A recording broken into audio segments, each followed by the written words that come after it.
今天给大家讲一个夜探北京地铁1号线的神秘隧道，却遭遇到的恐怖灵异事件吧。作者钟先森，发布于天涯论坛莲蓬鬼话板块。我是北京孩子，从小好折腾，爱古导事。之前和单位同事莫名因为聊起了一个话题，就组成了一个灵异小组。成立小组旨在探访北京所有灵异地带，什么朝内81号、扶绥靖8号、小汤山非典医院及各种荒山野坟都去过，一帮傻大胆的人。不过说实话，那些所谓的闹鬼圣地都挺无聊的，没什么大劲，去了之后也没什么特殊经历。但是只有一次让我印象深刻，那个地方就是北京地铁1号线。2013年年底，我们去朝内81号里面，在楼里边喝酒边聊天。聊天的时候，黑鬼说到了一个关于地铁的事。开始是说众所周知的地铁0点后会空驶一圈，后来说到了地铁1号线其实在西边还有2站是未开启的。所有人都一笑而过，但我记下了。老北京人都知道，以前西边大面积的荒坟，如今大家都知道的八宝山也是在1号线。记得有一天，去年的春节前，我和一个做模特的姐们吃饭。由于我是做影视的，所以身边都是夜行动物。当天我姐们刚刚拍完片子，吃饭时已经9点了，聊天时就聊起了我们这个灵异小组的事。她特别感兴趣，而且分享了她以前做的一些类似的事。而且她也不喜欢一群人去探险，她说她以前行动最多3个人。后来我提出了一个大胆的设想，就是先在地铁站里躲起来，躲到封站后，地铁空驶完毕，走下铁轨，沿路一路走到那个神秘的未开启的最后2站。金鼎轩吃完饭，我们俩一拍即合。姐妹属于那种静若处子动若脱兔的姑娘，吃完了就撺掇我赶紧开车去苹果园地铁。后来一路上带着紧张兴奋的情绪，我们俩就过去了。当时真心的是没啥人，可能因为快封站了，就直接在地铁厕所里，女厕所一直躲着，使劲抽烟看手机什么的。后来有预感会有人过来检查，我们俩就又绕到扶梯下方的角落，一边一个。这段简短带过好了，反正就是东躲西藏，和地铁乘务人员打太极。最终我们成功地藏匿于地铁中了。看着空驶的列车开过，我们俩终于松了口气，但还是超级紧张，都不敢对话，几乎用眼神沟通。因为我们害怕：1. 害怕被人抓住，会不会判刑啊；2. 害怕憋下去的时候又有地铁开过来被碾成肉酱；3. 据说下面都是电，弄不好就被电死。所以我们就继续又等了半个多钟头。看到没有车，于是掏出区别针、硬币一类的东西往铁轨上扔。发现没电的时候，我们又踌躇了一会儿，大约15分钟吧。我一咬牙跳下了月台，然后让她也跳。刚刚活泼的姑娘明显害怕了，跳下来的时候虽然没叫，但抱住我的一瞬间，使劲用手抓了我的脖子。当时不知道被没被抓破，没管那么多。接着我对她说，去洞里千万别被发现，到前面找找看有没有出口，别真在这里待一宿，肯定会病的。当时地铁的灯光已经关了一部分，但没全关上，广告的灯箱也并没有关上，不知道是不是每个地铁都这样。我们借着灯光走向了黑洞处，里面的确太黑了，我们必须打开手机的照明灯，可看到的还是很有限，除了有光亮的部分，其他地方都是黑的。我敢说胆子再大的人，也没有人能自己一个人走进去待10分钟的。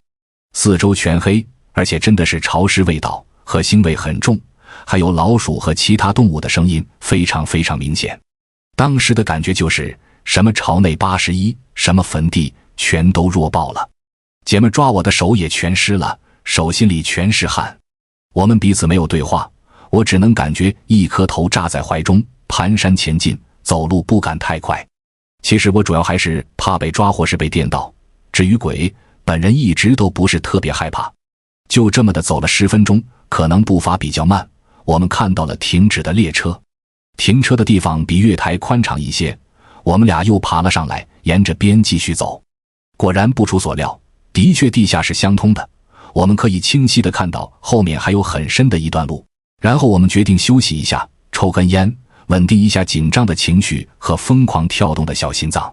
抽烟的时候，特别像欧美的恐怖片情节，女孩说了句话，更添了一份吓人的色彩。她说：“如果出事儿，那你就是我最后一个见到的人了。”后来人的眼睛逐渐适应了黑暗，也能依稀看清身边的情况，加上对于环境的习惯，步伐快了些。沿着列车车厢走了很长一段后，我们又走到了开阔处。顺便说一句，我们还研究了一下地铁构造。这一次我们走了不知道是15还是20分钟，反正就是走了一段，我们看到了岔路口。我当时真的佩服自己的聪明才智，我估计如果把我放到恐怖片里面，我肯定是最后一个死的，或是没有死，最后得救后但是疯掉的人。我说，把车票拿出来，咱们对着车票研究一下就知道了。因为我们没有出站啊，有车票啊。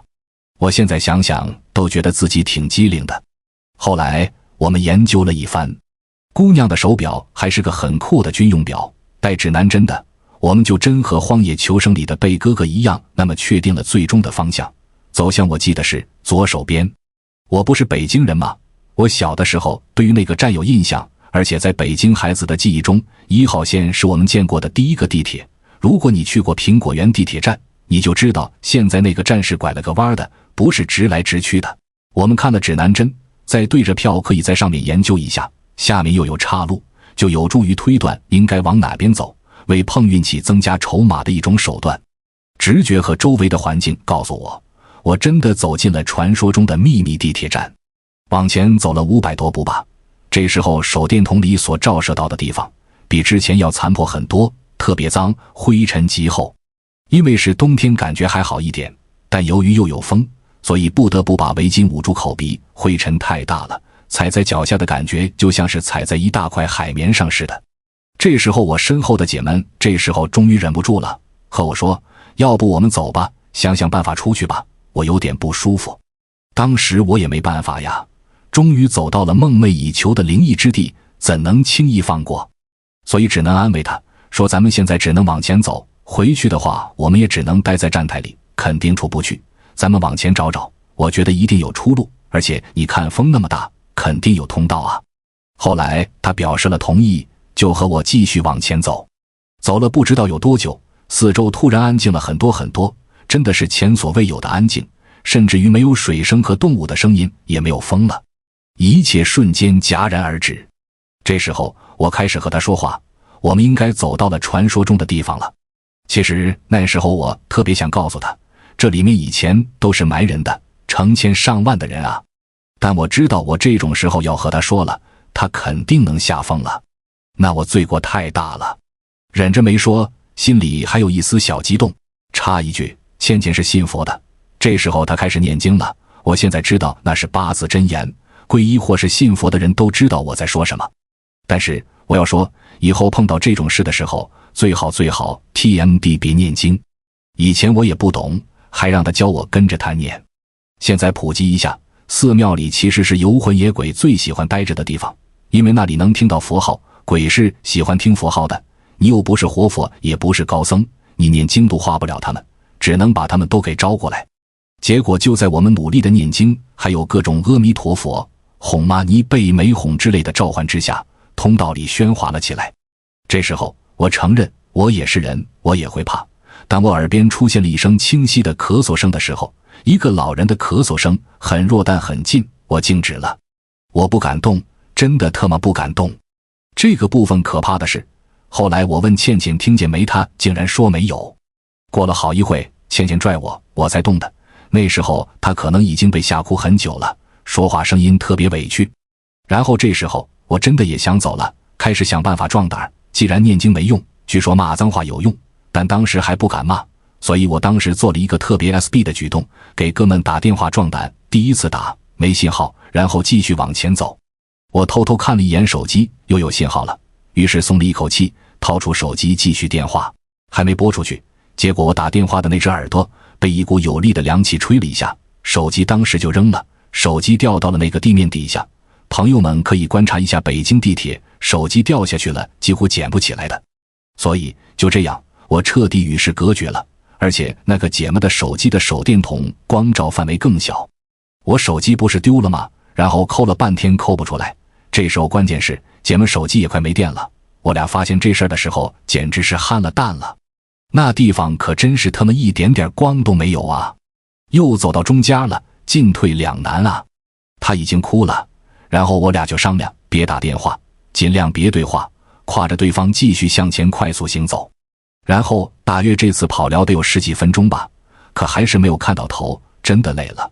我们俩坐下，我点了根烟接着抽，然后我问倩倩要不要，她没反应，我没理会，自己继续抽。闲言少叙，抽完烟继续上路。我不知道为什么她开始变得死沉死沉的，扶起来都费劲，她好像自己一点都没力气似的，就那么被我抬起来往前走。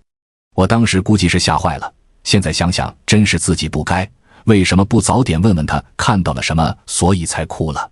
挎着倩倩继续走了一会儿，感觉好像又有点疯了，这时候真是高兴啊，真的就是得救的那种希望。当时完全不想探险了，因为我就在险境当中啊，这样不是刺激，以后奉劝大家没事也别找刺激，那很后怕。然后加快步伐往前走，但是不知道是为什么，我被绊倒了，站起来之后头更晕了，感到莫名其妙的有一种悲伤，甚至一时间让我忘了身旁还有人，那种悲伤我说不出来是什么感觉，是一种无奈无助，非常难过，浑身都冷。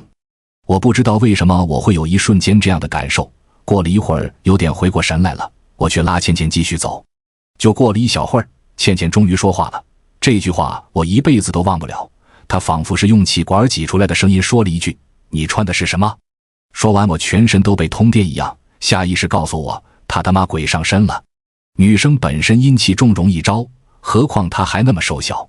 我使劲咬了一下牙，手电筒照向了倩倩的脸，她眼睛直勾盯着地面，嘴唇都破了，脸色不好说，其实和正常的样子没太大区别，唯一不同的是她站得摇摇欲坠。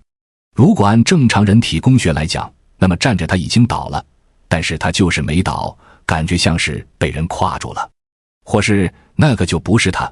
想到这儿，我当时真的不是害怕，我是紧张，她是我带来的，可千万不能出事啊！我非常非常着急，用了我也不知道多少种办法，骂脏话、念经，甚至于抽她嘴巴，反正最后是得救了，但我也记不住是那种方法奏效的，当时太着急了。不过我清晰地记得，念经的一瞬间，一个颈部以下有血渍的女人，脸挺大的，头发背，眼睛很小，从我面前瞬间闪过，我不知道是不是她控制了倩倩。后来摁了好一会儿人中，她回神了，再后来想和我说话，我没让她说，只说我们快点离开。再说一个小贴士，不要在灵异之地谈灵异之事，说错了还好，万一说对了，你和下面沟通上了，会对你不太好，也许不至于要命吧，但一定对你气场有影响。再后来，这次我和倩倩的的确确是原路返回了，并没继续往前走。